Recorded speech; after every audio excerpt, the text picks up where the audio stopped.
Alrighty, let's go forwards into the trot, and we're just going to do a short little warm-up. And in your warm-up for jumping, the most important thing is that the horse is taking you, not you pushing it. Okay, so if you had to describe her as a person, is she the sort of person that's high energy or quiet and chill? Would rather sit on the couch? Okay, a bit of both? Okay. So she probably thinks that dressage and flat work is boring and jumping is much more fun. And that's where you see her normal energy come out. So that's cool. So we won't grill her too much on her flat work. Getting her really forward naturally, like when it happens when you jump. But what I do like is she's in a really consistent rhythm and she's carrying her neck in a really steady way. So that's great. So we're going to check your brakes and your accelerator. So let's see a boost for a couple of strides where you ask for a bigger trot.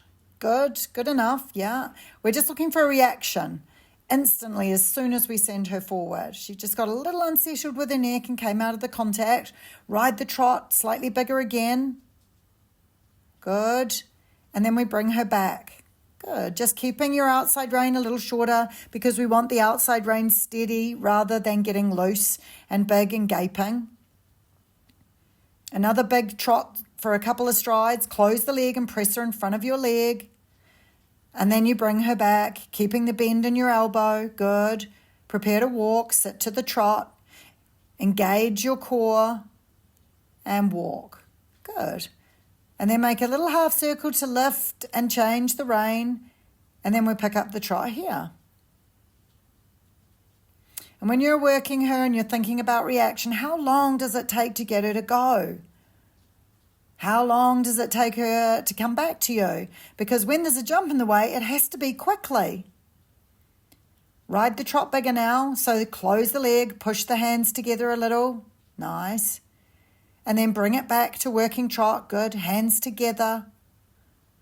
The reason why I say hands together is that if you have your hands wide, it generally makes the rider pull down into the wrist and also means that the horse has got a bigger space to drift between.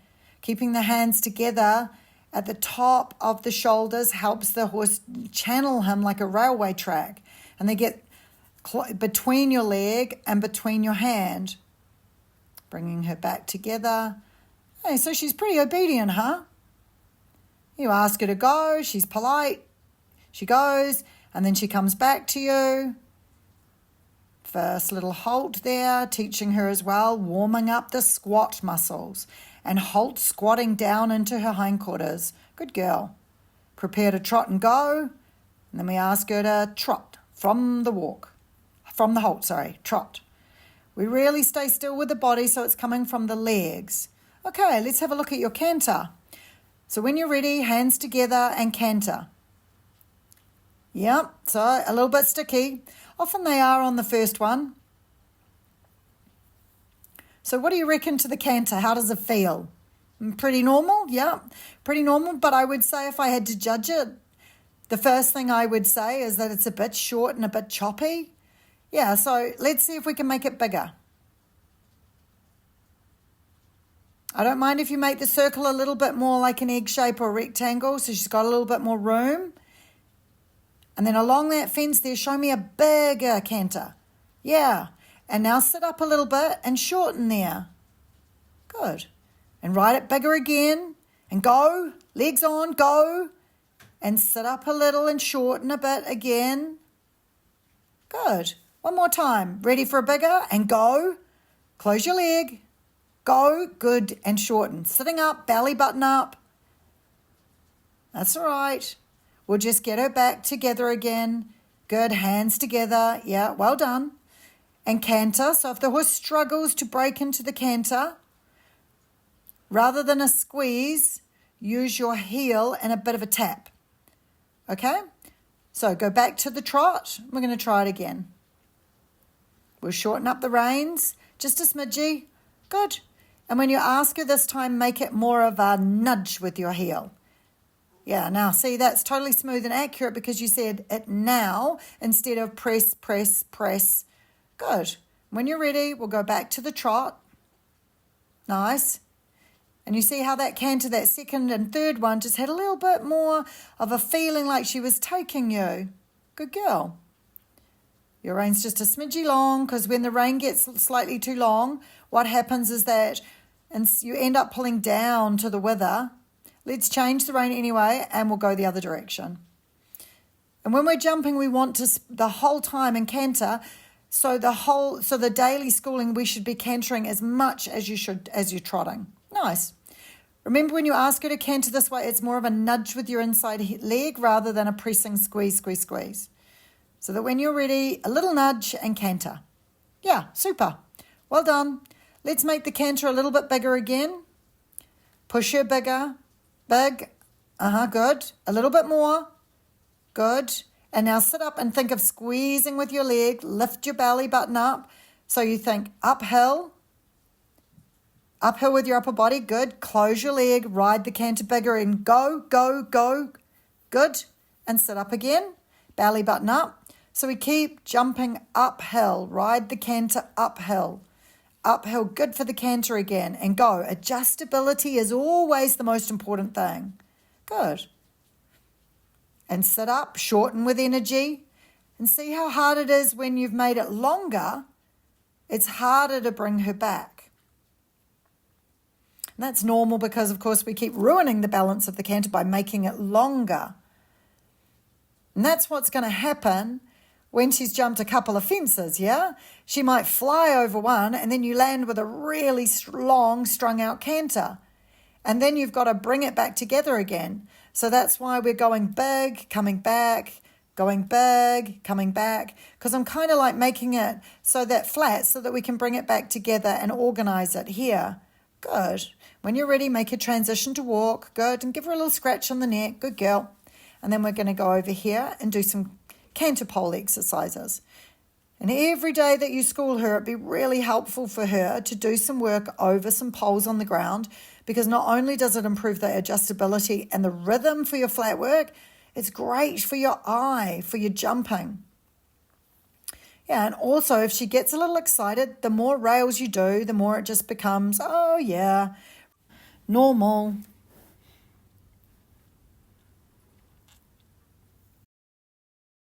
Okay, so it's always interesting when I watch people do canter poles, because I look and I see what's their favourite canter. So this is Amy's favourite canter. 1, 2, 3, 4, 5, 6. Good. And back to the trot. And then we'll turn around and we'll come back again. We want to get the same amount of stride. So when a horse is a little bit less schooled or balanced, often you'll find that the riders will pick up a longer, flatter stride. And when a rider likes to be disciplined and organised, they generally come in on a shorter canter lead. And we got 6 on the way there, and we got 5 on the way back. So turn around and let's get 5 on the way there, and then on the way back you're going to do 6. So she just went really quietly, and that looks like a better canter. Land. 1, 2, 3, 4, 5. Good. And we can easily get 5 in either direction. Turn around. And then this time, think about holding the canter bouncier by keeping your belly button up and your hips up so that you are up through your posture. You're influencing a shorter, bouncy canter. Land. 1, 2, 3, 4, 5, whoops, 6. Good girl. And then back to the trot. And so when we watch that, or if you're watching something like that on a video, you'll see that instead of her shortening and compressing that stride, that when she only did a half shortened stride, and then she did a funny little trot step behind. So instead of taking the weight on her hocks and sitting on her butt, she just cheated, yeah? So already you can see that when you get a slightly deeper distance, it will feel square and awkward, or she'll twist because right then she should have gone and done a squat pull-up. She just kind of went, whoop. Well, you didn't get that correct feel. Turn around, canter back, We'll do your favourite riders to propel. So those are the ones that we'll do every now and then to make sure it's still installed. But then when we practice waiting, land. Good girl. Super job. Well done. And then we'll come around, coming back again. That was beautifully ridden, right from the word go, right from that corner then. You made sure that you have that bouncing canter, belly button up, hips up, bounce, bounce, bounce. 1, 2, 3. Good girl. Give her a little pat. So you see you're able now to make the shorter stride. And now we want to go down there and we're going to hoof it and do it in 4, 5, 4. Yep.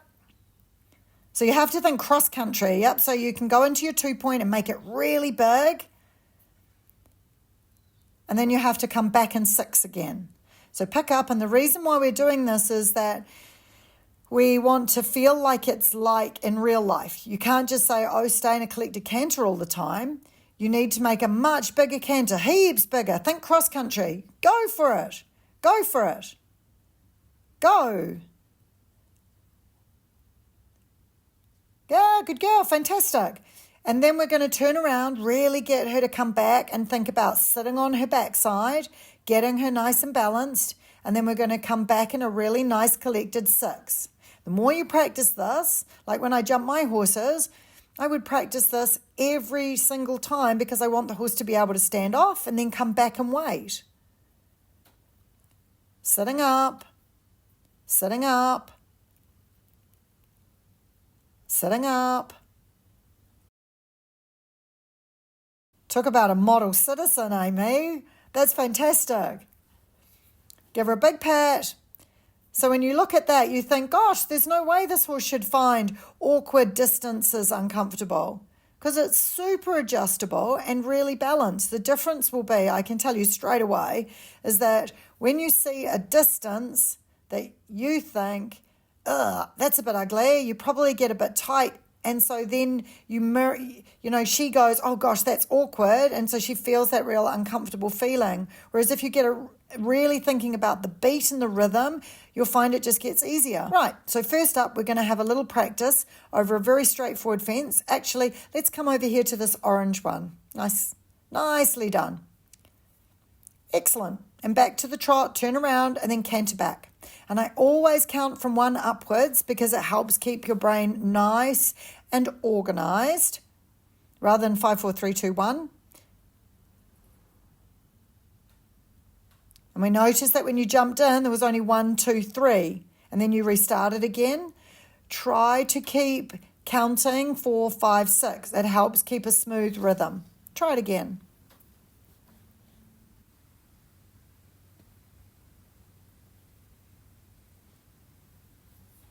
And you just got to trust the beat. Always about the beat. 1, 2, 3, 4, 5, 6. Well done. It's got into a little habit of 1, 2, 3, 1. And yep, it doesn't have to be the counting.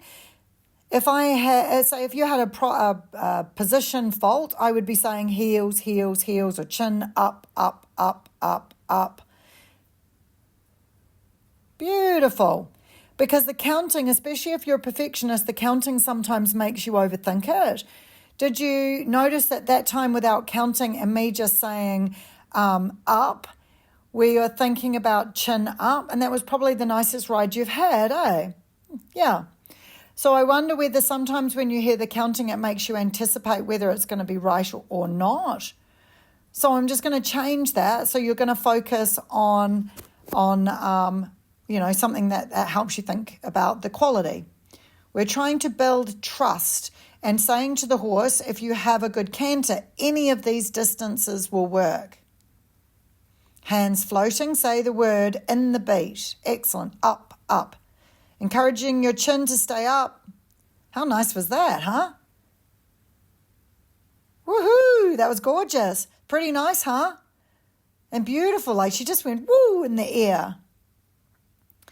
And you see, I think by taking the pressure off you, to say that you have to find the stride. You have to maintain the balance and keep the beat. Beautiful job, right? Shall we do a little bounce now? That will help her with the rocking back. But I can see in actual fact that she doesn't have a rocking back issue at all. But this will give you a feel as well for just helping her kind of rock her weight a little bit back as well. Nice job, Amy. Those last three were absolutely spot on. Okay, so I've got a 3 meter bounce here. I might just shorten it very slightly. I might pop through there and have a look. Main thing to remember when people ride bounces, quite often what they do is they think, oh, I've got to collect it up. Yeah, we need to have her bouncing. We've already worked on that. And then keep thinking of that lightness with your upper body so you're not leaning down and blocking the wither. Keep that lovely uphill ride. And as you jump over the first one, think if you pause yourself in this position, hand to the crest, she'll jump up to you so you don't have to think, I got to do this, I got to do that. Just stay here and the horse is going to jump up to you. Alrighty. Let's come and have a pop through this bounce. Hang to the left again and we'll come round again. Hands floating, trust the beat, trust the ride, up, up, up, up. Louder.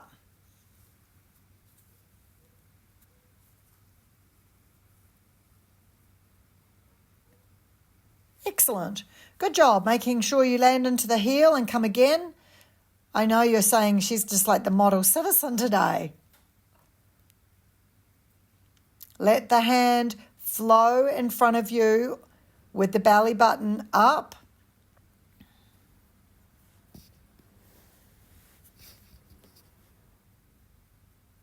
Floating hands.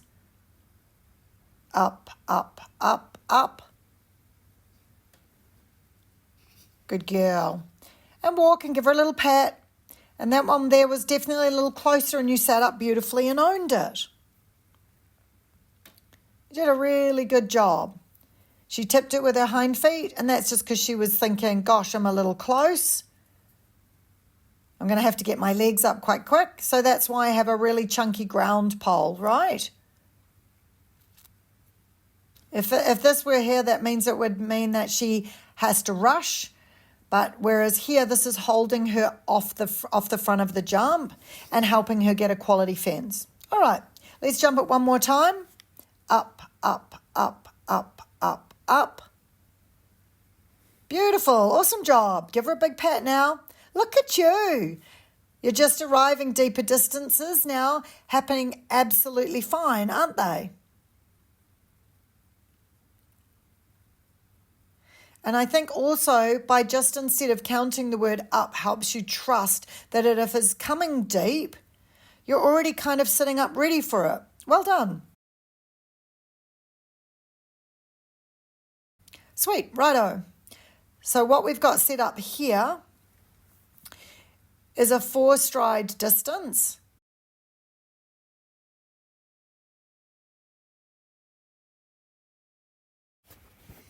So what does that tell you about your canter? It was too slow. Yeah, you didn't have any options because the canter was quiet. Up, up, up, up, up.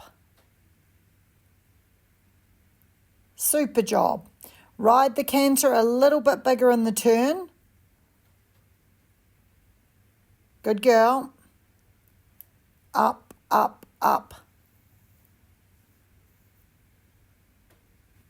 Yeah, beautiful job. Now let's try it going in the opposite direction. So we're going to jump the wall and then jump over the red one. And then we're going to come around here and jump over this black one and then carry on round and jump over the orange, up, up. How did that distance feel? Long or easy? Yep. She didn't have enough canter. Lift your inside hand up if she looks to the outside. Good. Well done. Start looking around the arena for that orange oxer. Say the word up.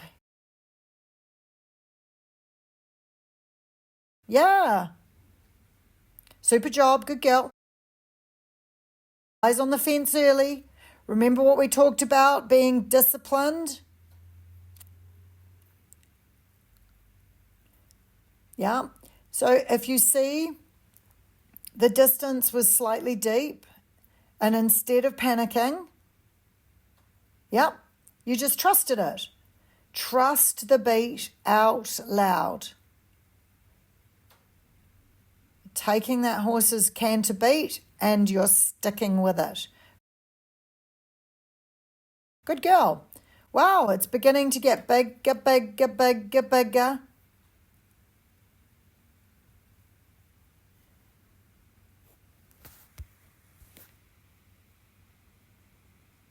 Good girl.